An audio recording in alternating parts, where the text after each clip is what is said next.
right, good morning, everybody. Today is Friday, April 17th, 2015, and this is Before the First Cup with Jules here on UCY.TV. Happy Friday! We finally made it again. Wow, these weeks are getting longer and harder every single week. Hey, sorry, also, yesterday I realized after the show was over, I think I launched the show saying it was February. Not quite sure how that happened, but it's not. It's April, and today it's actually quite pleasant out. There's a slight rain. I have no idea what the temperature is because I dropped my phone racing down here with 1 minute to spare. So it is with battery hanging out, sitting on my desk. But let's take a look. It is. Drum roll, please. 53 degrees and slightly raining here in upstate New York. So it does feel very spring. So hope everybody had a great evening yesterday. I actually wasn't feeling too hot. I crashed out early. If you haven't noticed, I've been working on revamping the website. There is now an item on the menu bar at UCY.TV. It's right smack dab in the middle. I did it on purpose, so I would go there immediately, and it says UCY Chat. The chat is there, and I am working on removing chat from each of the individual host pages. I mean, most people go just to one page anyway and spend their time in there. So I don't think it's going to be that much of a big deal.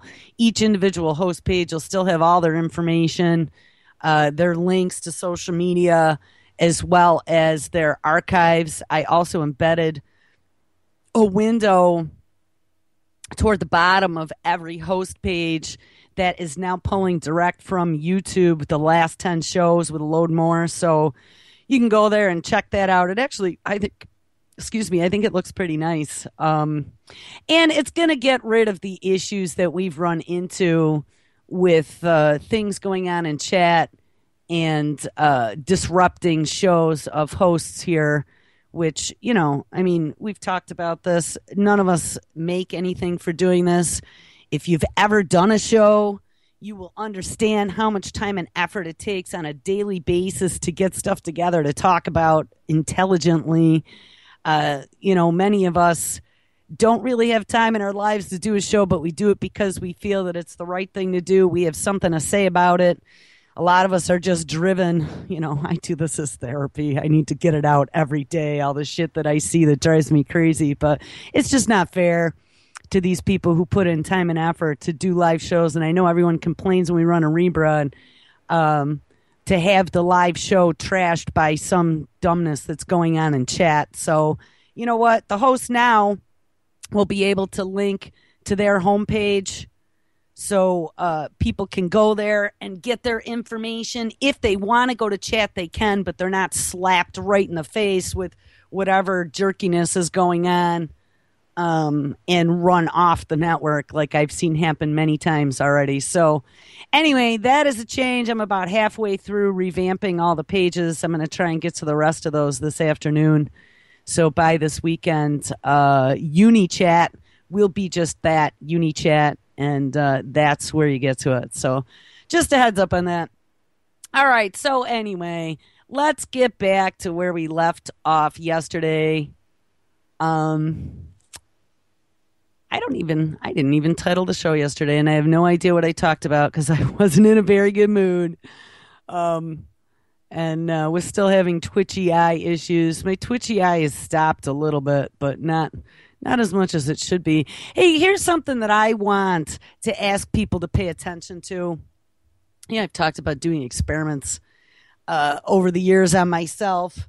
Just because, you don't know who you can trust, especially a doctor. All my health issues that I had for many years, nobody could help me, so I kind of had to figure it out for myself. But here's something new, and I wouldn't say new as in like the last few months, but new as in the last few years. But I only made the connection over the last, I'd say, 6 months or so, probably about 2.5 years ago. I started to get this weird thing every once in a while, and it really, first couple times, it freaked me out.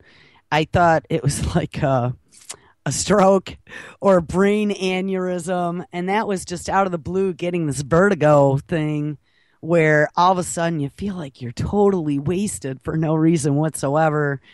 And, the whole room's moving around. I mean, the first couple times it happened to me, it actually was really bad. Like I literally could not walk a straight line. And I then had blamed it because you could feel it like in your ears. I blamed it on allergies because it happened in the spring. This time of year, and I'm knocking wood, I'm all right now, but I give it a couple more weeks now that it's warmed up and the mold start coming out. I definitely have a really bad mold allergy issue. I mean, I went to allergists and stuff tested out for it. So, I mean, it's not a surprise. But I had always assumed that it may have been the allergies that were causing inflammation in all of my breathing airway tubes, potentially, the ear tubes too, since ear, nose, and throat are all connected together. And that was causing the dizziness issues. And they didn't last for very long, maybe a day or two, and then they were gone. But here's the weirdest thing. So a couple of years back when that first happened, obviously I thought I was dying. But then I started noticing that, it happened every once in a great while. And one day I just happened to be looking at solar activity and noticed that here I had this dizziness issue again, and we had a high KP index for geomagnetic storms. And that is typically when you have some sort of CME or blast from the sun and the earth gets hit with like what they call a proton storm. I was reading about that a bit. Can cause all kinds of weird things. Typically we'll see it as the northern lights up here. Though I haven't seen the northern lights since I was a kid, but there have been a couple times that we've gotten it pretty bad, and they've seen it all the way down to the south. But I've been watching now for, I would say, probably the last year, and I've made it a point that every time one of these dizzy things happens, I go out and I hit solarham.com. That's probably, I have the Earth and Sky Tools on the UCY homepage, and you'll see that there's all the different readings for the sun there, and you can see the KP index. But Solarham, that's a great website. That's all he deals with is all the sun activity, and he's got charts from all the different agencies up there. And I've noticed a correlation that anytime these dizzy things start, we have a KP index over 5, which is solar storm. And so I don't know, the last 3 or 4 times that it's happened, I've mentioned it to my husband that I've had this dizzy thing again, and then don't we go out, and sure enough, we're in the middle of a solar storm. Well, last night I started getting it again, and I don't feel well when these happen either, because it literally makes you feel like you're partially intoxicated, except you have no control over it, and you didn't do anything. And sure than shit, don't I go out there, and here we are in a solar storm again. So I was just wondering if anyone else has noticed anything like that, or if you haven't noticed anything like that, pay attention to the next time we have a KP index over 5 and see if you feel any different, because it just seems weird to me. I guess it doesn't. When these things are coming into the atmosphere, whether it be a proton storm or just high energy, whatever it is. Electromagnetic radiation or geomagnetic radiation. It's very possible. Why wouldn't it affect us? It just strikes me as odd, though. I've never had this before a few years ago. I've never noticed any effects. I never had any type of vertigo. And it's just been, like I said, over the last 2 years that I started getting this. And it's not all the time. It's very intermittent. There's no real cycle to it, except that I noticed now that the last bunch of times this has happened to me, we've been having a solar storm when I felt that. So I don't know, something to do a long-term homework assignment and let me know if it is just me. Maybe I need to get my hair cut. The Native Americans always thought that with long hair, you had this extrasensory perception. My hair is like beyond long now. You should see the ponytail. One of these days, I'll have to fire the camera up. It's pretty out of control. I definitely need to get probably 6 inches or more cut off this thing. But my cats think I have a tail. So they enjoy it. But no, I need to get some of it cut off. But I don't know. Just thought I'd toss that out there. Trust me, I'm not nuts. It definitely, there is some sort of correlation. Maybe it's just coincidence, but like I said, it started again last night, And I went out there, and sure than shit, here we were again at a KP over 5. So I don't know. Definitely oddball-y. So, where do we go? I think what we're going to look at are a couple things that we probably didn't hit over the last few weeks. There's just so much news out there. This one is actually from March 1st, 2015. It is titled The Internet of Things, a dystopian nightmare where everyone and everything will be monitored on the internet. And I mean, we've looked at so many things over the last few years in regards to technology and the closing of this bag, the loss of our freedoms and our privacy.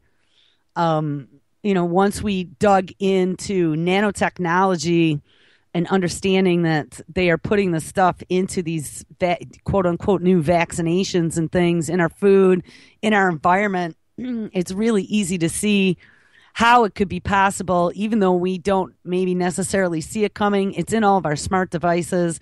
They're putting it into light bulbs, they're putting it into street lamps on the street corner. And, with the advent of things like the self-driving car and the Samsung TVs that spy on you, I mean, you can really see how this is all going to connect together. So let's read this. This is by Michael Snyder. I don't know him personally, but I've read a lot of stuff by him, and it's always been decent stories. It says, can you imagine a world in where your home, your vehicles, your appliances, and every single electronic device that you own is constantly connected to the internet? This is not some grand vision that is being planned for someday in the future. This is something that is being systematically implemented right now.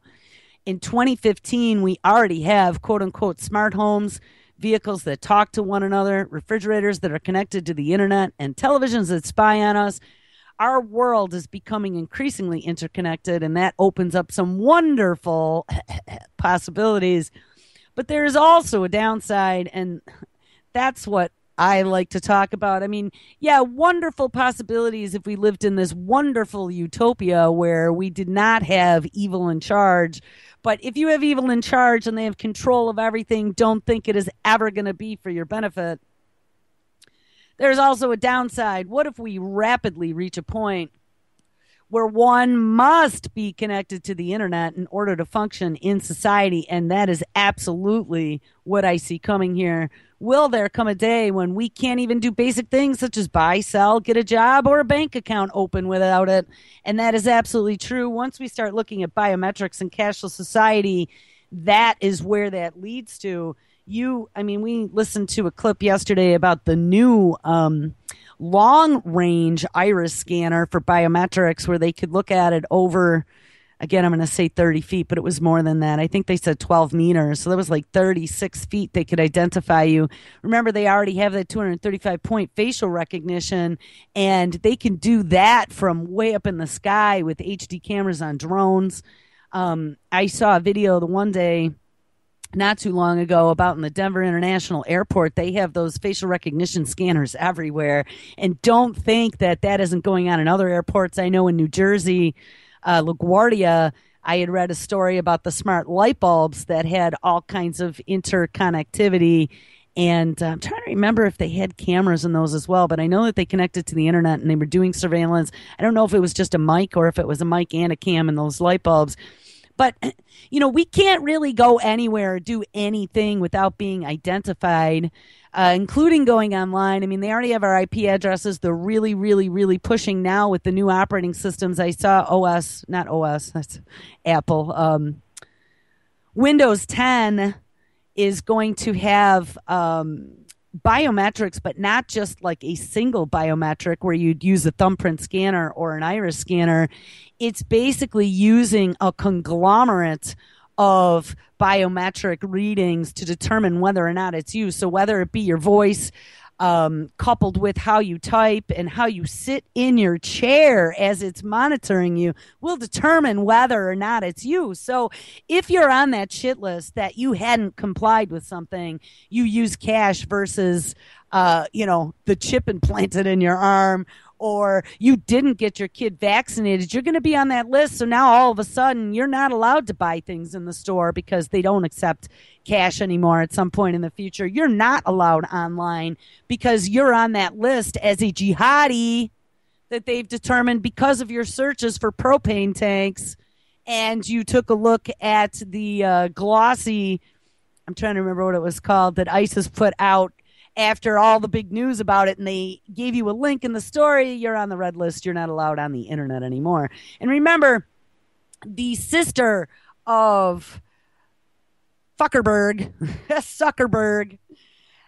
who was, and I don't know if she's still at Fedbook, but she was, and I think she was like marketing manager or something, but she had come out and said like how horrible it was to have anonymity on the internet. You know, they've really pumped it up now that anonymity allows you to become a terrorist, and now all of our children are running over to the Middle East to become trained jihadis and then coming back here, and they were all radicalized over that pesky internet.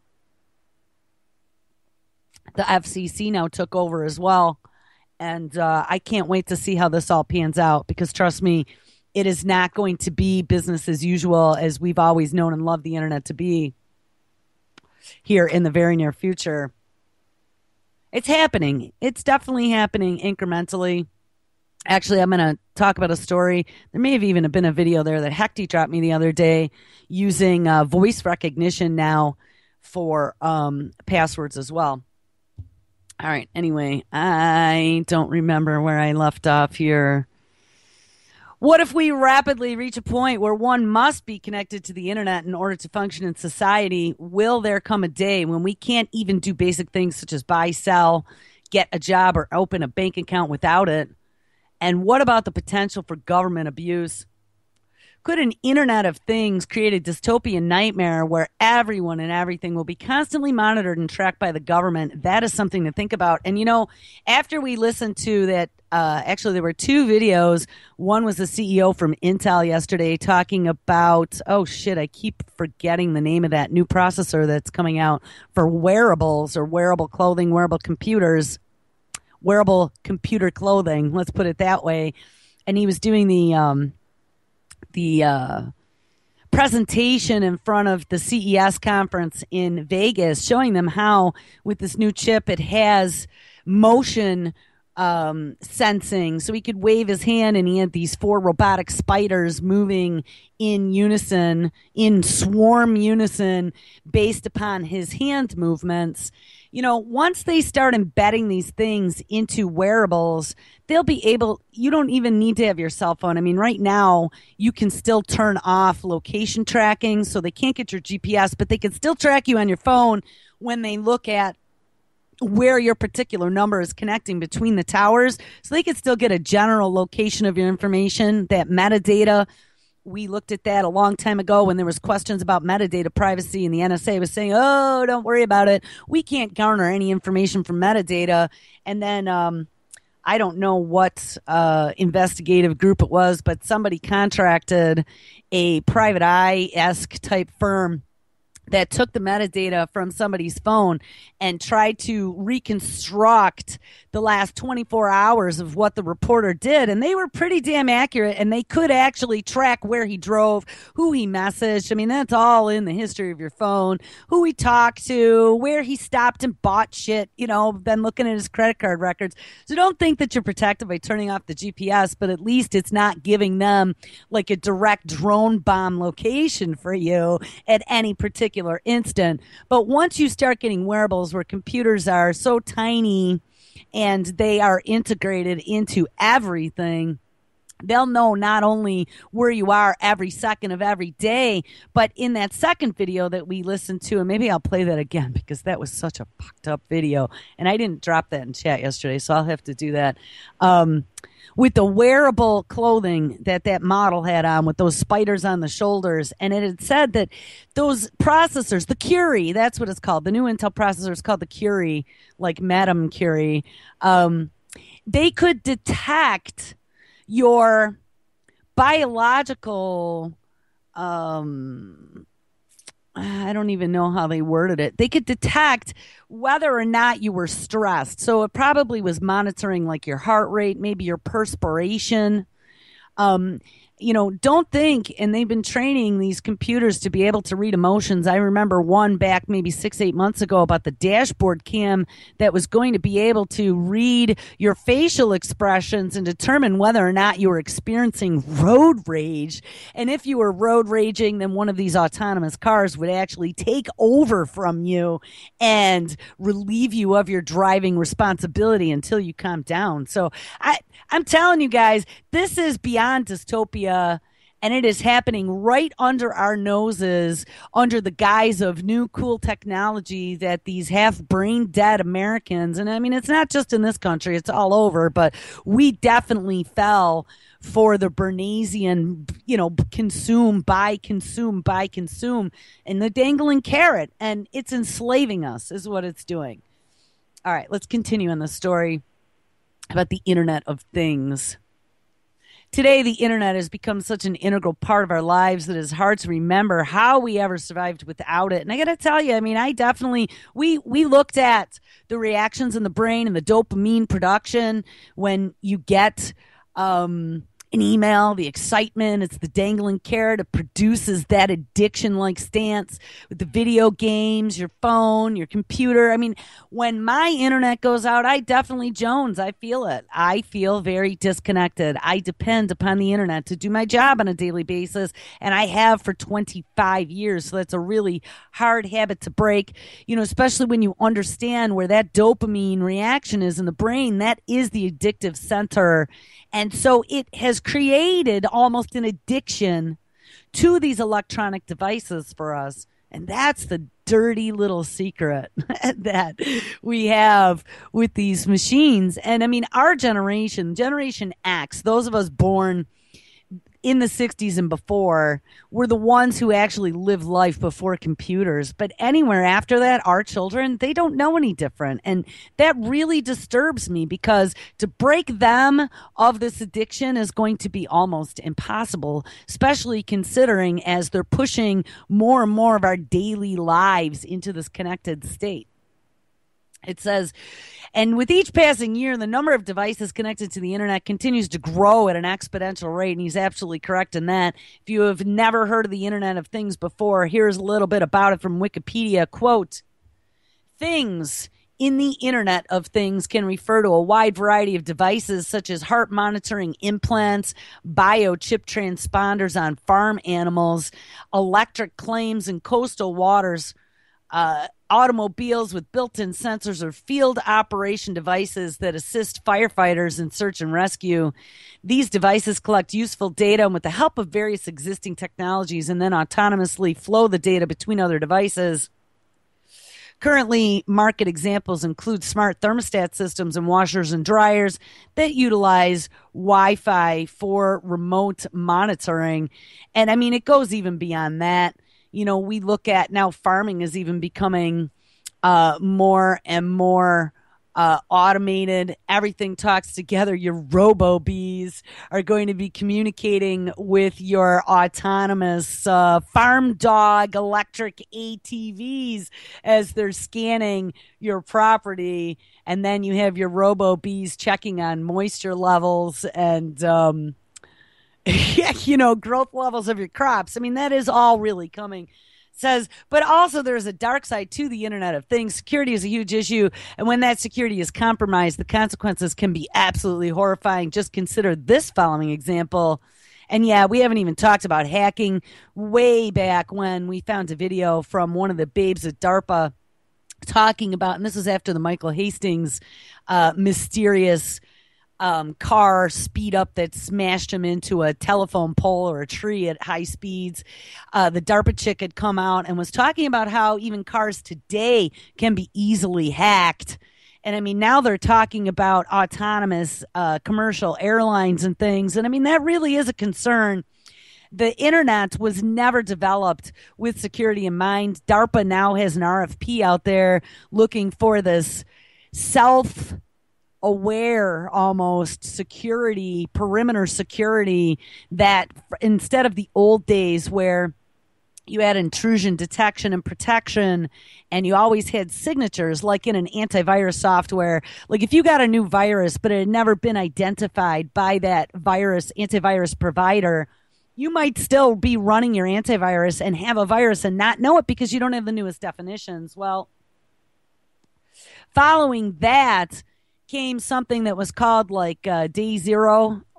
There was like a day zero attack. Day zero is kind of how you did it on the commercial level for protecting your network. And you would put in either software, you would be running a big day zero server, or if you had like huge honking routers, you could actually buy a really expensive card that would plug directly into your router. And what it did was constantly scanned your network and looked for any type of anomalous behavior, regardless of what that behavior was, regardless of if there was a definition of a virus or a piece of malware.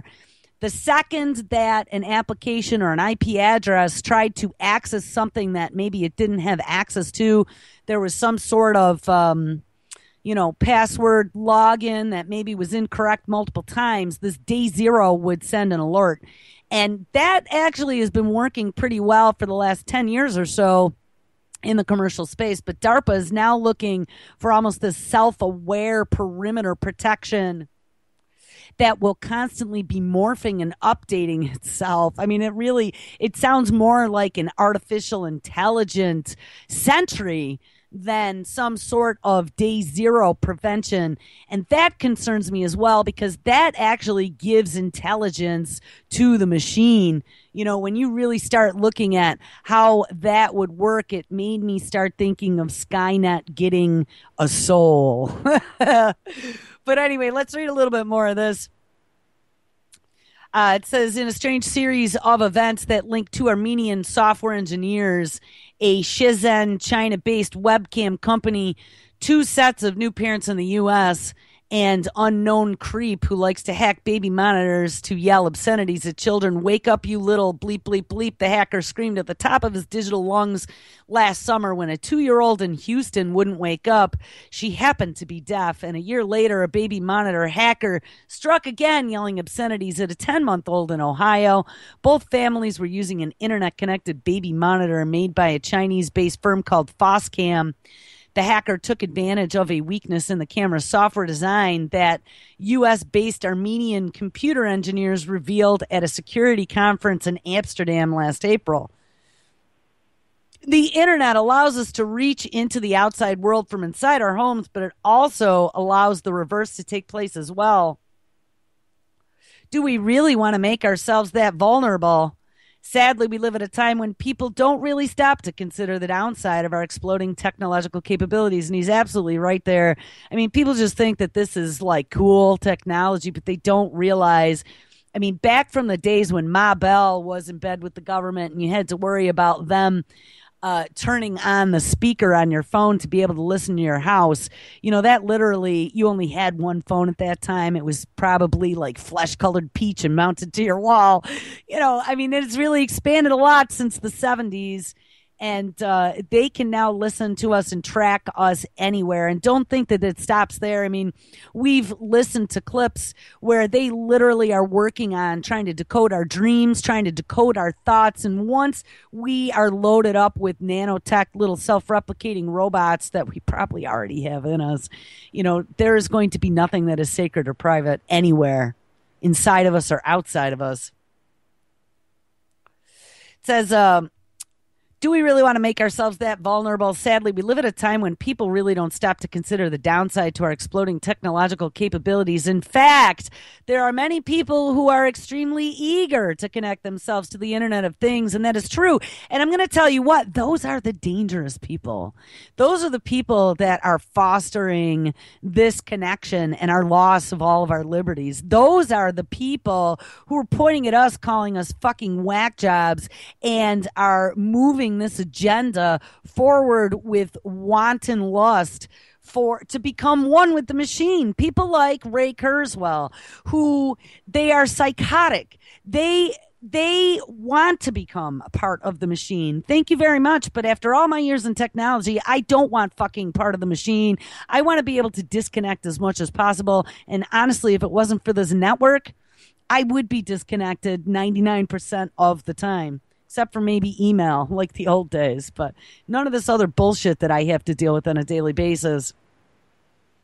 In Sweden, there are dozens of people that have willingly, and this video we played a while back, this is in an office, who have willingly had microchips implanted under their skin. They call themselves biohackers, and they embrace what they see as the coming merger between humanity and technology. Yes, whack jobs. The following is what one of the founders of a Sweden-based biohacking community had said during one recent interview. Quote, the technology is already happening, unquote, says Hans Soljeblad, one of the founders of BioNifklin. We are seeing a fast-growing community of people experimenting with chip implants, which allows users to quickly and easily transform and perform a variety of everyday tasks, such as allowing access to buildings, unlocking personal devices without PIN codes, and enabling read access to various types of stored data. And yeah, do you know how they're selling this shit? I've been watching now. There have been a couple ads, like even for the Microsoft, the new operating system that's coming. They're selling this as how difficult it is to remember passwords. And doggone it, we all hate remembering and changing passwords, and so it's going to be so easy for you puny humans to not have to remember passwords anymore. Use your brain just by using your body parts to authenticate, or hey, easier still, just insert this little chip under your skin. Now all you got to do is like wave your arm, whoop, or hey, put it in your clothes. All you got to do then is wiggle your shoulder at the door and it opens. But think about the flip side of that. If you were put on the red list, all of a sudden you can't get into your house. All of a sudden you can't access your bank account. All of a sudden you can't pay for the groceries you're standing in line to pay for. All of a sudden you can't pay for your bills because you don't have access to your account. And all your qubits have been deleted in the bank. And there really is a scary downside to this. Back to this Swedish founder of BioNifklin says, quote, I consider the takeoff of this technology at another important interface moment in history of computer-human interaction, similar to the launches of the first Windows desktop or the first touchscreens. Identification by touch is innate for humans. PIN codes and passwords are not natural, and every additional device that we have to carry around to identify ourselves, be it a key fob or a swipe card, is just another item that, oh my God, clutters our lives. And of course, this is also happening in the United States as well. In America, a dedicated amateur community, the biohackers, or grinders as they call themselves, have been experimenting with implantable technology for several years. Amal Grafsja, a 38-year-old programmer and self-styled adventure technologist, has been inserting various types of radio frequency ID tags, or RFID chips, into the soft flesh between his thumb and index finger since 2005. These chips can be read by scanners that Grafsja has installed on the doors of his house and also on his laptop, which gives him access with a swipe of his hand without the need for keys or passwords. But you don't have to have a microchip implant in order to be part of the Internet of Things. In fact, there are a whole host of wearable technologies that are currently being developed for our society, and that's where we started the show. For instance, have you heard about OnStar for the body yet? Well, no, I haven't actually. OnStar actually was in, I think it was GMC vehicles for a long time. I don't know, is that still, I didn't even know that program was still running. There was a monthly subscription service, but it was like, the Star Trek computer for your car, had GPS. You could access somebody if you ever ran into trouble and you were broken down. They could identify where you were. So have you heard about OnStar for the body yet? OnStar for the body yet. It will enable, check this out, medical personnel to constantly monitor your health wherever you are. Now, when you realize that we have the aging baby boomer technology, or the aging baby boomer generation, this technology is actually going to make them $1 bazillion, I'm sure. It's kind of like the next generation of help, I've fallen and I can't get up around your neck. It says smart, cheaper, and point of care sensors, such as those being developed for the Nokia Sensing X Challenge. And I bet you that's probably being done by college students, just like the robot challenge by DARPA, will further enable the digital checkup from anywhere.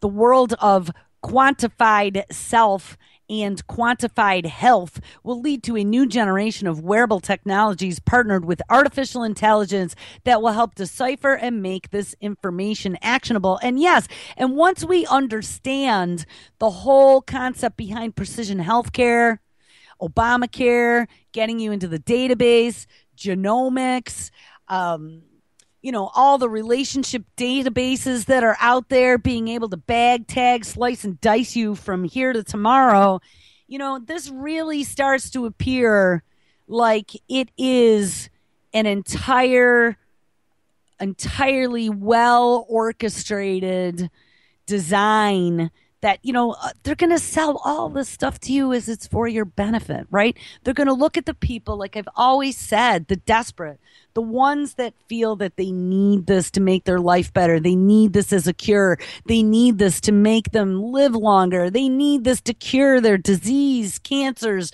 or, some deformity that they have.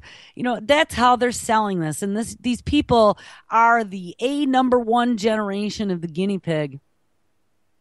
But what it's going to do is enslave our children. And that's what I just don't get. People like my mom, who at times she's like, well, I understand, but I don't want to think about it. And like I said to her back a few weeks ago, I'm like, but you should care because, maybe you're not going to see this fully transpire in your lifetime, but absolutely in your grandchild's lifetime, this is going to be enslaving your grandchild. Why would you not care and use your time now to alert people to what this technology means in the future? This is not something that you can just put your head in the sand and ignore. There are huge consequences by letting this all go and to increase its ability to monitor us. So anyway, it says this actionability is a key with artificial intelligence to be able to decipher your quantified self and quantified health. It says we hear the term big data used in various contexts, and when applied to health information, it will likely be the smart integration of massive data sets from the Internet of Things with small data about your activity, your mood, and other information. When properly filtered, the data set can give insight on a macro level, population health, and on a micro level, OnStar for the body, with a personalized, quote unquote, check engine light to help identify individual problems before they further develop into expensive, difficult to treat, or fatal conditions. And yes, all under the guise of socialized medicine. When you become too difficult or too expensive to treat, Nana, it's time to take the pill and go to sleep forever. That's what this is about. Don't you guys see this? My mother does not see this. Nana, you are too much of a burden on society. Your chip tells us so. And now it's time to flip the switch off. If that sounded creepy to you, then this next item will probably blow you away. According to one survey, approximately 1/4 of all professionals in the 18 to 50-year-old age bracket would like to directly connect their brains to the internet. Well, I'll tell you what, I am not 1/4 of any of those professionals. Thank you very much. According to a survey by, we talked about these guys. I used to do their engineering, tech giant Cisco. And they own like 99.99% of the internet backbone, by the way. About 1/4 of professionals ages 15 to 50 would leap at the chance to get a surgical brain implant. And don't think that DARPA's not already messing with that, to allow them to instantly link their thoughts to the internet. And Cisco's been in bed with the government for many, many years. They used to send FBI to do trainings on hackings for Cisco, okay? So this is not some new collaboration that they have. Cisco definitely is part of the machine. The study was conducted on 3,700 adults working in white-collar jobs in 15 countries, and I bet you that they were all Cisco engineers. Assuming a company invented a brain implant that made the World Wide Web instantly accessible to their thoughts, roughly 1/4 would move forward with the operation, said Cisco's study. In the end, and of course, Cisco was looking at how much money that could make them. In the end, they are not going to have to force most of us to get connected to the Internet of Things. Most of us will do it eagerly. And I'll tell you what, those of us who don't are going to become the outsiders, the rebels, the insurgents, the ones who are diseased, who have to live outside of the machine. You know, we've talked about this before. JJ's mentioned how his doctor got really pissy when they wouldn't take the flu shot, I think it was, or he wouldn't get his kid vaccinated for with the Gardasil or whatever. I don't remember what the incident was, but his doctor got all pissy and made a comment, you know, if you don't get this, don't come back here. And I think we're going to see a lot of that. I actually have a couple clips if we have time here about California again. There was some stuff going on.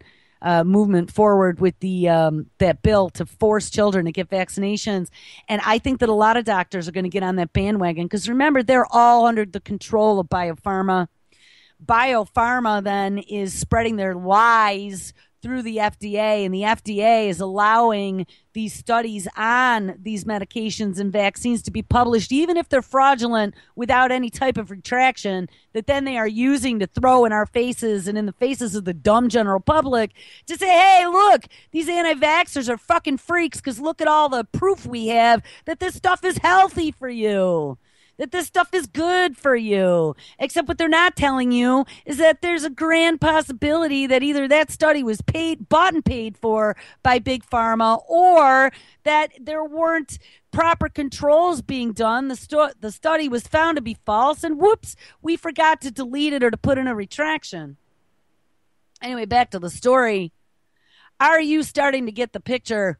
They plan to use the Internet of Things to spy out all of us, but we just can't help ourselves. Our society is a love affair with the new technology. And like I have said, and, you know, a lot of people I've noticed talking about this, and there aren't very many of us that have delved deep into all the connections here, not only with technology, but our biology and some of the crazy mad science gone mad. But the reason why there's this love affair with the new technology is biochemical. It's the dopamine connection in the addiction center of the brain that causes it.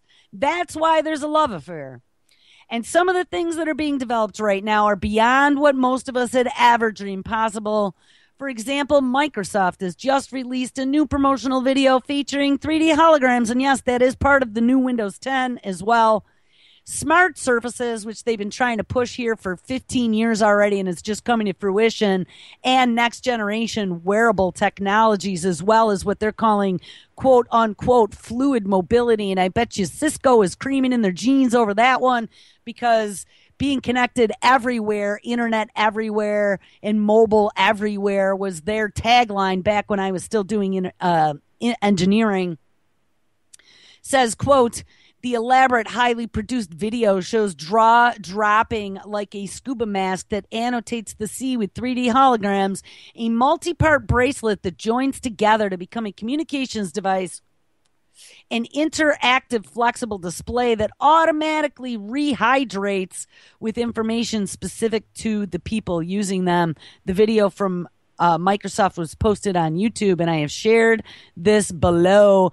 I have not watched this video, but hold on one second, because we could play this, and let's see what it says. All right, let's go. I don't know if there's even any talking.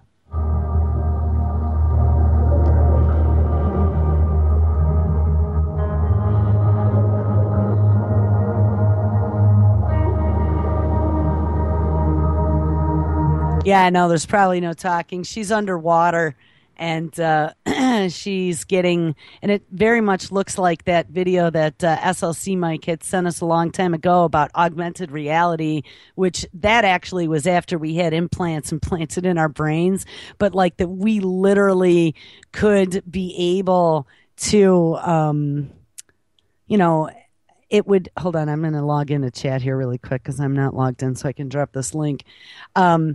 We literally would be able to have thoughts, and this augmented reality would be organizing our thoughts and displaying them not on a computer screen but in front of our eyes. And if you watch that video, it is very much like what that video is showing, just the next step before you get to the implant. So you'll be able to see this augmented reality on a screen in your goggles or on a screen on your wristband.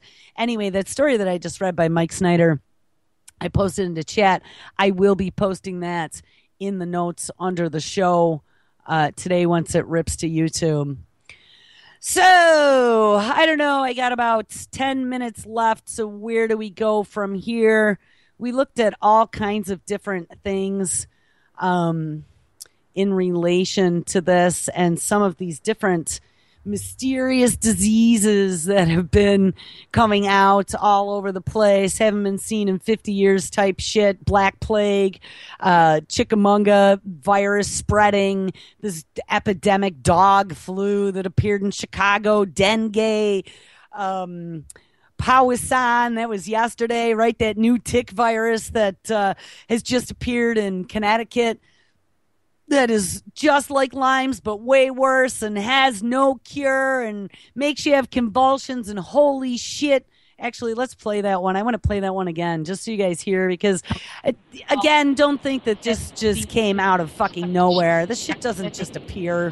Chickamauga, so virus spreading. Oh, hold on. Spending time outdoors? Beware. Doctors warn about the Powassan virus, a rare tick-borne illness, but one that could be serious and has no treatment or cure. The doctor just has to support you during that acute illness and hope that you survive. Dr. Daniel Cameron, president of the International Lyme and Associated Diseases Society, says if bitten by an infected tick, you can get the virus within a matter of minutes. And while the symptoms are similar to Lyme disease, they are more severe. You can get seizures, high fever, stiff neck. It comes on so suddenly. Researchers with the Connecticut Agricultural Experiment Station now say the Powassan virus is starting to show up in Bridgeport and Branford. I wouldn't imagine having something worse than this. It sounds really awful. Jennifer Sirigliano was diagnosed with Lyme disease 2 years ago. The 15-year-old says it's been a long road of recovery. Now with this emerging tick-borne illness, doctors say be on the lookout. Be more vigilant about checking. I can't stay indoors. Summer is the time to be outside. Doctors say there are ways you can protect yourself. Wear long sleeves and pants when you're outside. Avoid spending time in bushy and wooded areas.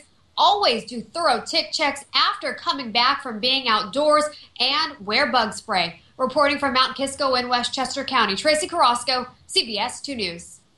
Yeah, make sure you soak yourself in DEET insecticide to keep yourself safe. I don't know what's worse. So, I mean, this year, too, they've been warning up in the Northeast that the tick problem is going to be way worse than it's been in past years. I mean, you really got to be careful. And I have dug into ticks. I mean, we looked at Plum Island and them using ticks as well as fleas and mosquitoes as disease spreaders as part of biowarfare historically, you know, through U.S. government experimentation.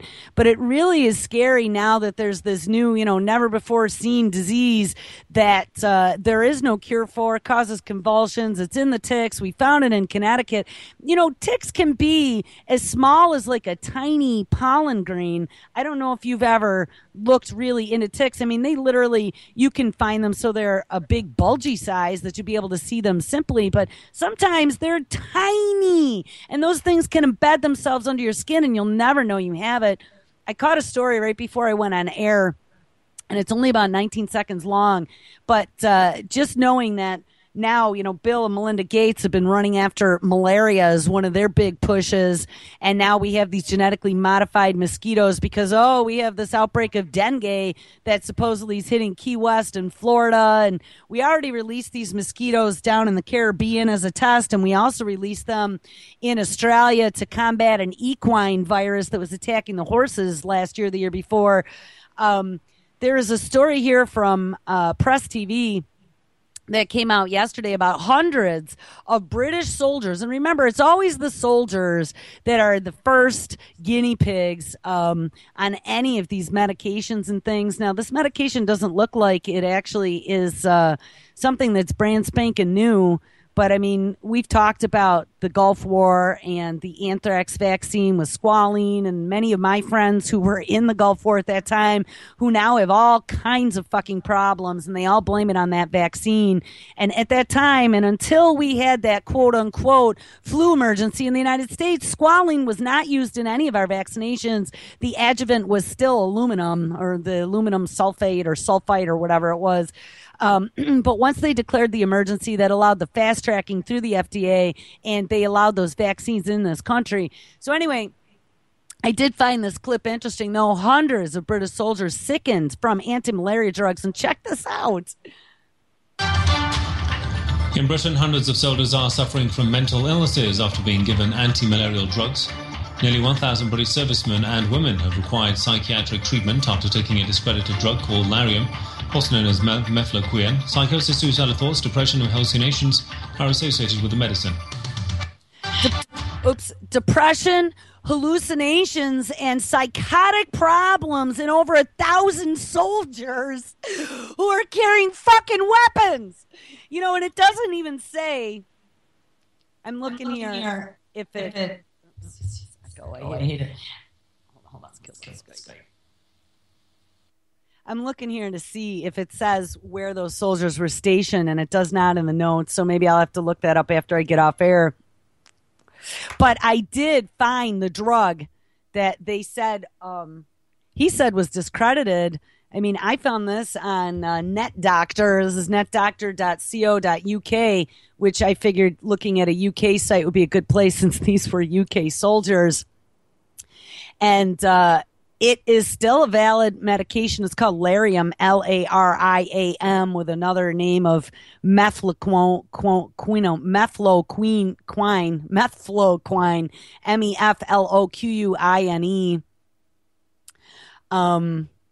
How does it work? Lariam tablets contain the active ingredient mefloquinone, which I thought quinolone. What was it called? It's in. You can drink the stuff. I don't even remember what it's called, but there's the typical substance that they've always used for an anti-malarial, but it's got a quinine, right? Quinine water. That's what it is. Lariam tablets contain an active ingredient, mefloquine, which is a medicine called an anti-malarial and is used in both prevention and treatment of malaria. Malaria is potentially fatal, caused by various types of parasites that, you can get through mosquitoes and other things biting you. But when you go down to the bottom, of course, they're recommending anyone who's going overseas to a country that may have mosquitoes to take this before going out of the country. But warning, in some people, mefloquine can cause psychiatric side effects such as mood or behavioral changes, anxiety, depression, suicidal thoughts, paranoia, feelings of persecution, crying, aggression, forgetfulness, agitation, restlessness, confusion, nightmares, or hallucinations. So this warning is well known, and you're going to give this to fucking soldiers? And I mean, it says it sometimes in some people. You had over 1,000 soldiers experiencing these side effects. Something is dead wrong there. This shit should be pulled off the market. It says if you experience any of these reactions or any other change in your mental state, you should stop taking the medication and consult a doctor immediately. No shit. In 75% of the cases, these sorts of side effects appear by the third dose if they're going to affect you. For this reason, you need to take mefloquine before to prevent malaria. It is recommended that you start taking it 3 weeks before you travel so that if you are affected, you have time to stop taking it and get other preventative measures. This medicine may also cause visual disturbances, dizziness, spinning sensations, or a disturbed sense of balance. As such, it could impair your mental or physical ability to drive or operate machinery. Or how about machine guns? You should also be aware of how you react to this medication before driving or operating machinery. This medicine can also affect your heartbeat. You should consult a doctor if you notice any changes in your heartbeat. Women who get pregnant are advised to use effective contraception to prevent pregnancy while taking these drugs. This is because the medicine has not been fully established as safe while pregnant. And if you get malaria despite taking this medicine to prevent it, or if your malaria comes back after being treated, the infection should be treated with a different malaria. Like, I can't even believe that they gave this shit to soldiers and that over 1,000 of them got sick. That's pretty nuts. So I got about 2 minutes here. I think what I should do before the end of the show, I don't know. Let's end this with something. Here we go. And I need to connect again. Hold on. Headlines at the 2015 Consumer Electronics Show in Las Vegas. What is known as the spider dress contains a 3D printed bodice with mechanical limbs that move to ward off those who invade the wearer's personal space. The device contains 20 embedded proximity sensors, which have a range of about 23 feet, and biosignals to monitor the wearer's breathing and stress level. It also uses Intel's Edison platform to react in real time to changes in mood or emotion.